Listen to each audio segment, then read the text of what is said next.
By the 1816 election, the Democratic Republicans dominated Congress and the presidency. Virginia also dominated the executive office, with all but one of the first 5 presidents having come from that state.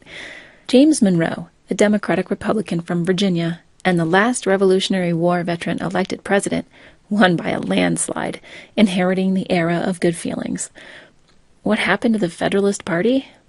Clearly, part of their problem was that they had been on the wrong side of things for a few years, but in other ways, they just weren't needed anymore. Think about it in today's terms, and put aside any cynicism. Suppose a Democrat president, for example, instituted several major policies that had always been part of the Republican platform. And then his or her 2 successors continued to do the same thing. Would Republican or independent voters be seriously opposed to that? And if people in the president's own party could admit that the policies had been the right decision, wouldn't he or she have most everyone's support? In the early part of the 19th century, the nation had solved its biggest political conflicts.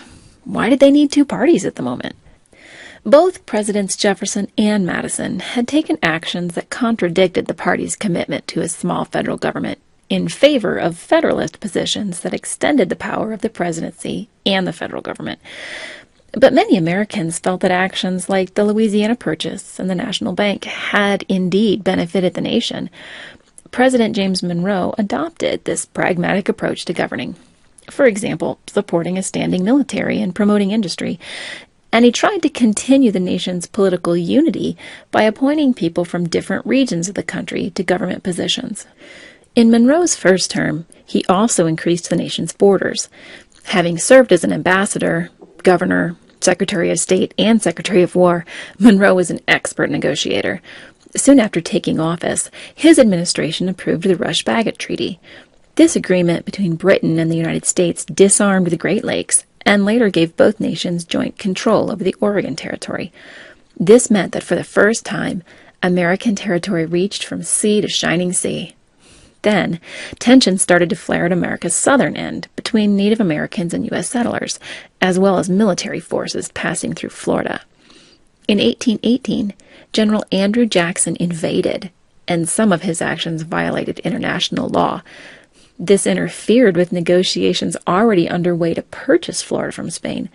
But Secretary of State John Quincy Adams knew that Spain was not in a military position to win back the land, since they were fighting several colonial independence movements, and he crafted a carefully written politician's apology.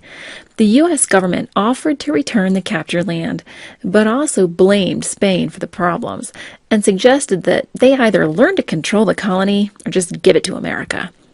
In the subsequent Adams-Onis Treaty, Spain did just that. All of Florida was ceded to the United States in exchange for the U.S. government acquiring Spanish debts owed to private citizens.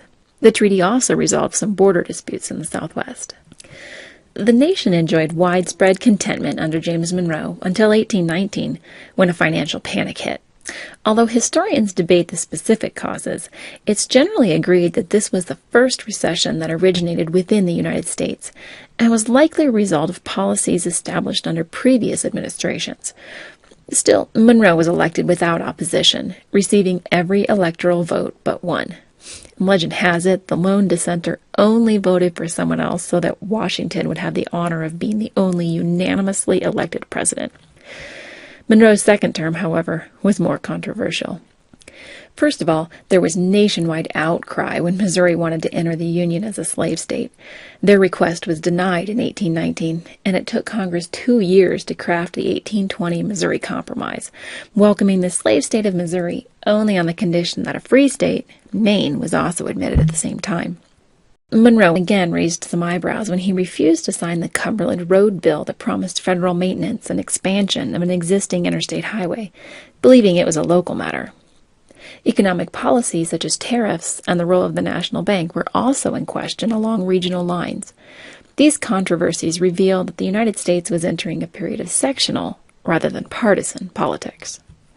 Regardless of his other achievements and failures, President Monroe will probably be best remembered for the Monroe Doctrine, which became the cornerstone of American foreign policy until World War I.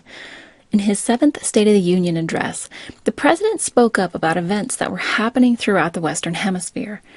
Most importantly, the Spanish Empire was collapsing, and one by one its former colonies were gaining independence. Many American politicians, including Monroe, worried that European nations might be inclined to try and take over. There were also concerns about Russian territorial claims in the Northwest. So on December 2nd, 1823, Monroe declared the American continents, by the free and independent condition which they have assumed and maintain, are henceforth not to be considered as subjects for future colonization by any European powers. And America should consider any attempt on their part to extend their system to any portion of this hemisphere as dangerous to our peace and safety. In other words, Monroe told the strong and established nations of the world to stay out of America's backyard. He went on to state that America would not interfere with the newly independent nations, but he also wouldn't ignore anyone else who tried to fill the power vacuum left by Spain's withdrawal. The War of 1812 proved that America wouldn't back down from a fight, but the U.S. didn't have the significant military power to back up this threat. Some historians think that without the backing of Great Britain, the policy would have been challenged and failed. But Britain did agree, and the Monroe Doctrine persisted into modern times. Despite Monroe's popularity and success, the nation was changing. James Monroe proved to be the last of the Virginia dynasty. Let's review. James Monroe was elected president in 1816 into a period known historically as the Era of Good Feelings. The Federalist Party had ruined its reputation and was essentially unnecessary as the Democratic Republicans adopted some of their major policy positions. James Monroe continued the policies of earlier Virginia presidents and enjoyed widespread popularity. He had many distinctive foreign policy achievements, such as the Rush-Bagot Treaty and the Adams-Onis Treaty, both of which added territory to the U.S. Despite the economic crisis of 1819, Monroe was re-elected almost unanimously. However, his second term revealed that the U.S. was splintering along sectional lines, with such controversies as the Missouri Compromise. Monroe's most lasting achievement may be his Monroe Doctrine. With Britain's backing, this set the tone for America's foreign policy for nearly a century.